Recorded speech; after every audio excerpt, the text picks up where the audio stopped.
We're just over 60 days away from the French presidential election, and it's been a while since we spoke about it. So we thought we'd give you an update on what's been happening. In previous videos, we observed that Macron was looking pretty unbeatable.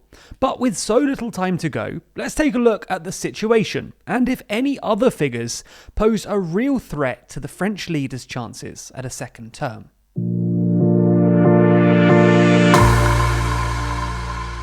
We're so close to 300,000 subscribers, which is a big milestone for the channel. So if you haven't already, please consider subscribing and ringing the bell. Thanks for your support. We're going to split this video into two parts. Firstly, we're going to look at the candidates to the left of Macron and see whether any of them present a real challenge to him. And then secondly, we're going to take a look at the candidates to the right of Macron, including Le Républicain's most recent nominee, and see how well their various campaigns are going. And then finally, we're going to conclude that none of the candidates are having a particularly good time, and Macron looks like he's probably going to win anyway. Regardless, let's start with the French left. As we've covered in other videos, the French left are having a torrid time at this election. The left-leaning vote is currently split between at least 4 candidates, none of whom are polling above 10%, at least according to Politico's poll of polls. Jean-Luc Mélenchon, the enthusiastic leader of France Unbowed, is currently leading the lefty pack at 10%, significantly lower than the 20% he won in the first round of the 2017 presidential election. As we mentioned in some previous videos, this is probably because Mélenchon has got into some pretty extravagant conspiracy theories. Last June, he predicted that in the last weeks of the presidential campaign, we'll have a serious incident or a murder orchestrated to manipulate the electorate, and insisted that the result of the election had already been written in advance. The other left-wing candidates are all currently polling at less than 5%, so look unlikely to make it to the second round. They include Yannick Jadot, the leader of the French Green Party, who's currently on 5% in the polls. Christian Taubira, former Justice Minister under François Hollande, who's also on 5%. And Anne Hidalgo, the Socialist Party candidate, who's currently on an appalling 3%. We say appalling because historically the Socialist Party have been a powerful force in France, and as recently as 2012, their candidate, François Hollande, won a presidential election. Anyway, you get the point. The French left is hopelessly divided, and none of the candidates look likely to make it into the second round. Now, as you might have noticed, if they could somehow join forces, they might stand a chance. After all, if you just added together all of their votes, the total voting intention for left-wing candidates would come to 23%, which would probably be enough to take them to the second round, given that Pécresse and Le Pen, the two frontrunner challenges, are currently polling at 16 and 17% respectively. And left-wing French voters have realised this. On Sunday 30th of January, they organised a so-called People's Primary to decide on a unity candidate for the French left. A total of 39,200 people took part in a 4-day online poll, which was won decisively by Christian Taubira. Taubira has an impressive CV. She was born in French Guiana as one of 11 children, where she first served as a member of the National Assembly of France for French Guiana, before serving as Minister for Justice under François Hollande from 2012 until 2016. Now, while this People's Primary was undeniably a civic success, it was well organised and involved nearly 400,000 people, it was a political failure, with 3 of the candidates refusing to pay any attention to the result. Mélenchon described it as a farce, Jadot described it as a non-starter, and Hidalgo accused Taubira of using the primary as a springboard for her campaign. So you get the point. The French left are hopelessly divided, and all of the candidates will probably be eliminated in the first round of voting in April because the left just can't make up their mind on who they want to support. So, onto the French right. Now, while the French right are doing a lot better than the French left, things aren't going as well as one might expect. There are basically 3 candidates in the race. Marine Le Pen, leader of the National Rally, Eric Zemmour, the firebrand television pundit known for his controversial views on immigration, Islam and French history, and Valérie Pécresse, the nominee for Les Républicains.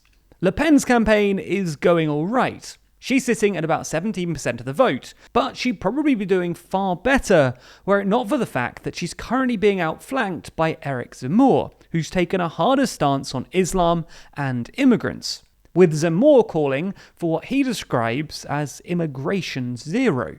Even if she were to make it through to the second round, Le Pen looks unlikely to beat Macron, with the most recent polls suggesting that Macron would beat Le Pen 56-44. Zemmour's own campaign isn't going brilliantly either. Last month, he was convicted of hate speech. He said some unpalatable things about disabled people, and it's unclear whether he'll be able to garner the necessary 500 sponsorships from French local politicians, all of which has led to his poll numbers slumping from 17% to 13% today. And even if he were to make it to the second round, polling suggests that Macron would hammer him, 65-35. Perhaps the most interesting candidate is Valérie Pécresse. Pécresse surprised everyone in December by winning the Republicans' primary, edging out both Michel Barnier and Xavier Bertrand, who have both stepped down to support her. Pécresse, the current president of the Île-de-France region, described herself as 2/3 Angela Merkel and 1/3 Margaret Thatcher, with Pécresse traditionally being seen as a pro-European moderate with bog-standard centre-right economic policies. As such, she wants to increase France's 35-hour work week, increase the pension age to 65, and reduce public spending. While she's historically been pretty pro-Europe, she has toned this down somewhat recently, coming out against the idea of a federal Europe. She also has some pretty conservative social policies. She's banned burkinis in the Île-de-France region, prefers civil unions to same-sex marriage, wants to break up what she sees as urban ghettos in order to eradicate Islamism, deport illegal migrants, and strengthen prison sentences. Interestingly though, she speaks both Japanese and Russian and comes from a family of renowned intellectuals. So her pitch is essentially that her establishment credentials and centre-right economics would win back some 2017 Macron voters, while her conservatism would eat into Zemmour and Le Pen's base. Anyway, originally Pécresse wasn't seen as much of a threat. She was polling at about 10%, well behind the other right-wing candidates. However, by mid-January, Pécresse's poll numbers had surged to 17%, putting her ahead of Le Pen and on track to reach the second round. And second-round polling put her basically neck and neck with Macron. However, Pécresse's campaign has slowed somewhat in the last couple of weeks. She's now polling at 16%, and Macron has opened up a slight head-to-head lead over her, with polls predicting a 53-47 majority to Macron. But she still looks like the candidate who's most likely to beat Macron in a second round. Even so, Pécresse still has less than a 50% chance of winning. After all, she's currently behind Le Pen, so could plausibly not make it into the second round. And even if she does, Macron currently has a slight lead in head-to-head polling. In fact, according to modelling by The Economist, Macron is the favourite by some distance. Their modelling gives Macron a 79% chance of winning the presidency. Pécresse comes in second at 13, Le Pen third with just 6, and Zemmour fourth with just 1% of the vote. And disappointingly for them, the left-wing candidates therefore all have less than a 1% chance of winning. Now, if Macron were to win, this would be quite an achievement. The French love kicking out their leaders, so much so they even have a word for it. And no French president has been re-elected for 20 years. So, as firm favourite, Macron looks set to break yet another rule of French politics. But what do you think? Will Macron win again, or are we missing something? And if Macron does win, what does this mean for both France and Europe? Let us know your thoughts in the comments down below. Also, be sure to subscribe to the channel to help us reach 300,000 subscribers, and get yourself updates on stories like this one.